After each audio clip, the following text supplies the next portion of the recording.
चलें जी, अब इसी सवाल के थर्ड पार्ट के ऊपर आते हैं। जो तीसरा पार्ट है हमारे पास साइबर सिक्योरिटी वाला। Explain the issues that Landex board should consider with respect to cyber security in supply chain for all suppliers, make recommendations regarding any actions that it should take in this respect. Controls वगैरह गालिबन यहाँ हमें suggest करने होंगे। आए इसे पढ़ते हैं, समझते हैं, फिर मैं आपको टाइम दूंगा सॉल्व करने का। बेशक आप आईटी का एरिया एसपीएम का रिवाइज करना चाहें वो साथ साथ कर लें। हम जो है वो फिर इसका सवाल सॉल्व करके यहाँ पे इस सवाल को मुकम्मल कर लेंगे। In June 2014, an internal review of cybersecurity by the Landex IT department evaluated the company's technology, including hardware and software. It concluded that there was good resilience to direct cyber attacks on Landex systems, but this review had not extended to suppliers' IT systems. Company के system तो protected थे, लेकिन supplier के system protected नहीं थे, जो company के system के साथ बातचीत करते थे, कंपनी के सिस्टम के साथ कम्युनिकेट करते थे। ठीक है। It concluded that there was good resilience to direct cyber attacks on Landex systems, but this review had not extended to suppliers' IT systems. On 3rd October 2014, the Landex IT department produced an urgent report for the board notifying them that a malware infection had been discovered in the accounting system purchases and payment files.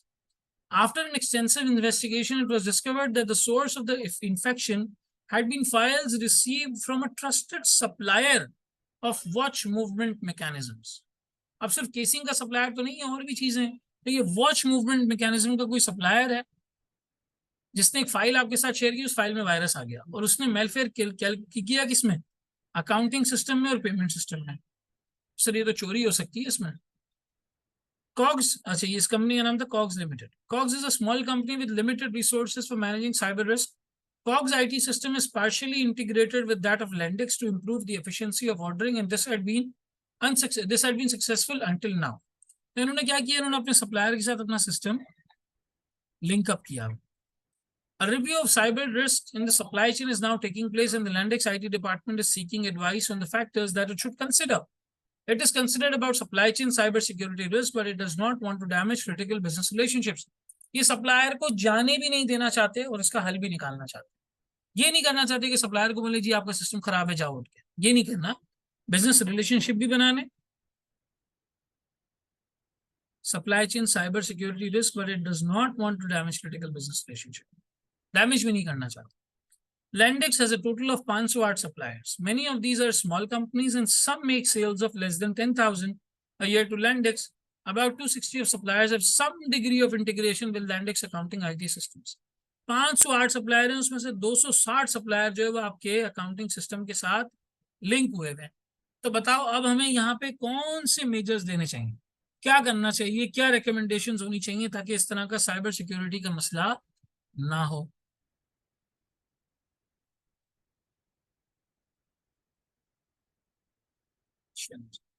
छोटा सा problem है, मैं आपको यहाँ पे 5 minute दे रहा हूँ, दिमाग चलाएं, सोचें, सोल्यूशन इसका ड्राफ्ट करें, फिर हम यहाँ पे इसका सोल्यूशन डिस्कस करते हैं। चले जी, अब हम इसके सोल्यूशन के बारे में जो है वो बात करते हैं। कुछ सजेशंस मेरे पास यहाँ पर हैं। एक आया है कि जी एंटीवायरस इंस्टॉल करो, फायरवॉल इंस्टॉल करो। भाई एंटीवायरस और फायरवॉल हुआ हुआ इंस्टॉल, ऐसा नहीं हो सकता इतनी बड़ी कंपनी में इंस्टॉल ना हुआ हुआ। ये बहुत बेसिक कंट्रोल्स है, एंटीवायरस और फायरवॉल बहुत बेसिक है। End to end encryption, periodic IT review, हाँ एग्जैक्टली खलील, बिल्कुल सही पॉइंट। भाई यहाँ पे इन्होंने बाकायदा एक चीज मेंशन करी हुई है कि हम रिव्यू नहीं कर पाए सप्लायर के सिस्टम को। तो क्यों नहीं कर पाए? सप्लायर के सिस्टम को भी आपको पीरियोडिक रिव्यू करना है बेस्ड ऑन सेंट्रलाइज इंफॉर्मेशन में भी। ठीक है, इंटीग्रेटेड सिस्टम्स, ऑलराइट। थोड़ा सा फ्रेम करते हैं आप लोगों के। कुछ पॉइंट्स ठीक हैं, कुछ पॉइंट्स बहुत बेसिक हैं जो यहाँ पर शायद अप्लाई ना हो। यार इतनी बड़ी कंपनी, एंटीवायरस और फायरवॉल इस तरह की चीजें बहरहाल जो है वो लगी भी होती हैं, इसमें कोई इतना बेसिक शायद कंट्रोल होना हो। सबसे पहले यहाँ पर क्या करना चाहिए, एक एनालिसिस होना चाहिए। क्या एनालिसिस होना चाहिए sir? Level of purchases and business relationship,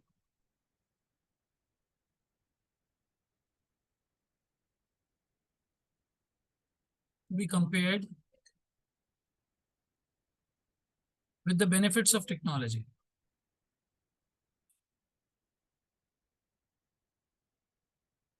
Technology integration. सबसे पहले तो यहाँ पे ये चीज असेस करो कि भाई आपको फायदा हो कितना रहा है एक सप्लायर से, कितना फायदा हो रहा है, आप क्यों उसे अपने सिस्टम के साथ जो है इंटीग्रेट कर रहे हैं। Is it necessary? अपने आप से एक सवाल पूछें। हर किसी को आपने अपने सिस्टम के अंदर जो है वो एंट्री दी हुई है। There should be a clear policy as to what level of supplier could be integrated with the company systems. एक क्लियर पॉलिसी होनी चाहिए, व्हाट लेवल ऑफ सप्लायर या business relationship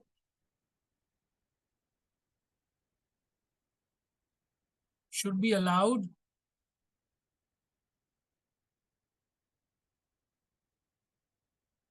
to get integrated with the system। आप analysis तो करें, अगर थोड़ा बहुत 2-4 स्टेप्स का काम है तो वो मैनुअली कर लें भाई। क्यों आप उन्हें सिस्टम के अंदर जो है वो अलाउ कर रहे हैं? एक क्लियर आपकी यहाँ पे पॉलिसी होनी चाहिए, क्लियर पॉलिसी होनी चाहिए, इसमें कॉस्ट बेनिफिट एनालिसिस हो। फिर if a supplier meets the criteria,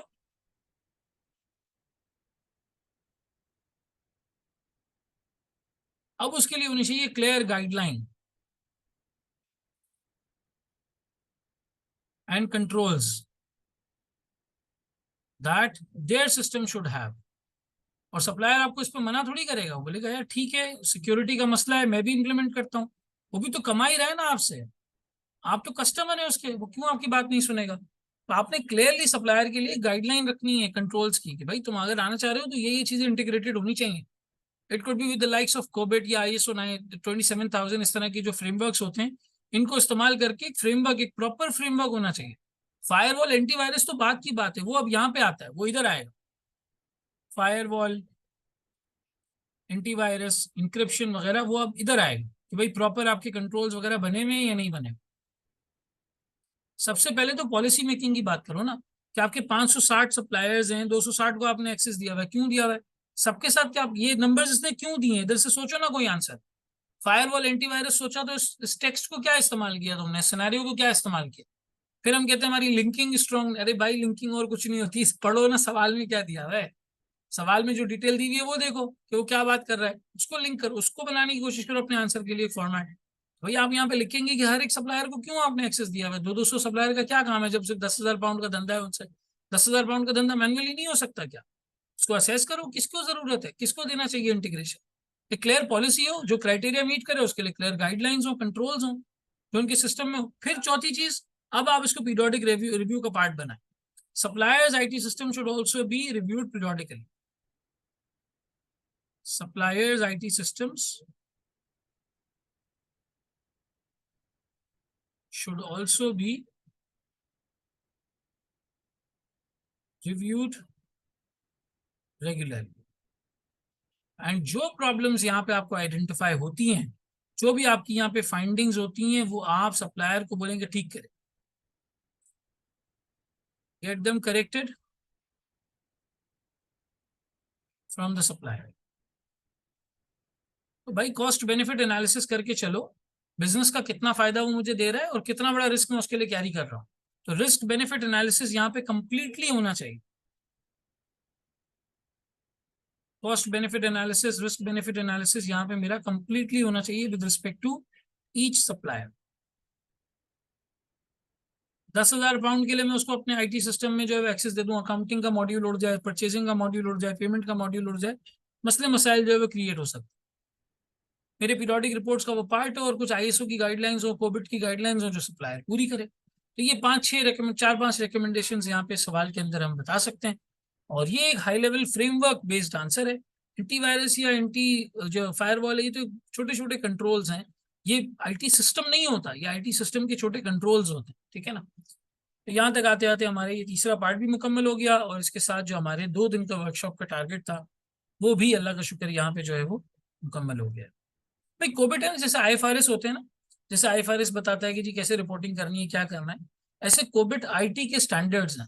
वो ये बताते हैं कि किसी सिस्टम में चेंज करते वक्त, कोई एथोराइजेशन करते वक्त, कोई चेंजेस लाते वक्त, मॉडिफिकेशन करते वक्त एग्जैक्टली हमें क्या करना चाहिए, क्या हमारी पॉलिसी होनी चाहिए, क्या तरीकाकार होना चाहिए, वो बेसिकली ये बताते हैं। तो सारा का सारा दारोमदार वहाँ पे जो है वो इस चीज़ के ऊपर होता है कि गाइडलाइंस होती हैं कि IT के अंदर कोई भी मूवमेंट आपको जो है वो किस तरह से लेके करनी है। हमें इसको रट्टा लगाने की जरूरत नहीं है, ना इसके ऊपर कोई डिटेल्ड जो है वो सिनेरियो आएगा, बस आपको इसका मतलब समझना है कि कोविड कहते किसको है। सिनेरियो आया तो कंट्रोल्स पे आएगा या कंट्रोल वीकनेसेस पे आ सकता है, जो कंट्रोल वीकनेस फाइंड आउट करनी होती है, कंट्रोल सजेस्ट करने।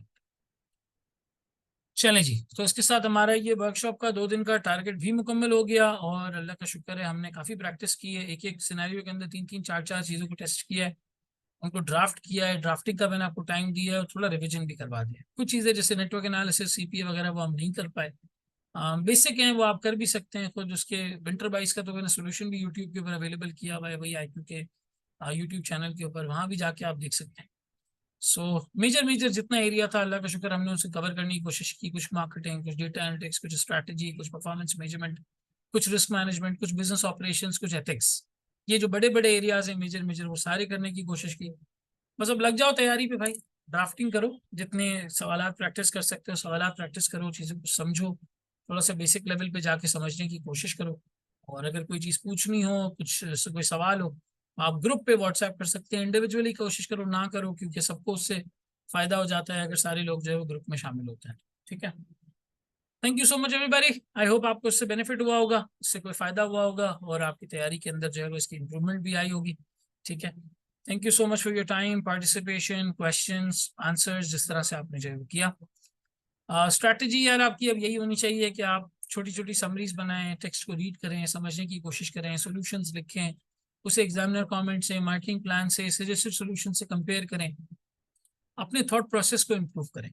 एग्जाम का रीडिंग टाइम पूरे पेपर को पढ़ने में ज़ाया नहीं करना, सबकी रिक्वायरमेंट्स पढ़ लेना, स्किम करना, पहला सवाल उठाना, सबसे अच्छा जो सवाल हो, जो आपको सबसे ईजीएस्ट आता हो, conquer the easier part first. ये जंग का उसूल होता है, सबसे आसान हिस्सा सबसे पहले कॉन्कर करें, और फिर उसके बाद एक एक दो दो करके क्वेश्चन जो है वो आगे करते चले जाएं।